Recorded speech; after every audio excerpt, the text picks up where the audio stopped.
Okay, look at this. We have 3 wax rocks and their roots for the root ball completed.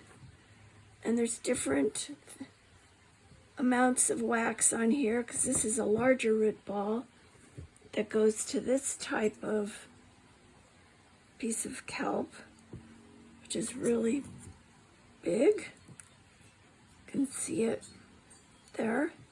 That's going to be attached there. They cut off the bottom of that, and then when this is bronze, they're going to weld it together, and it'll give the appearance that it's grown out of the rock.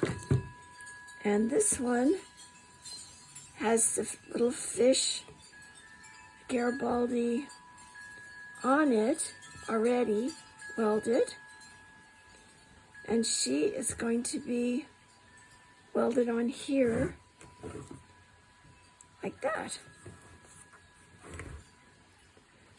After this is bronze, and the same thing for this one.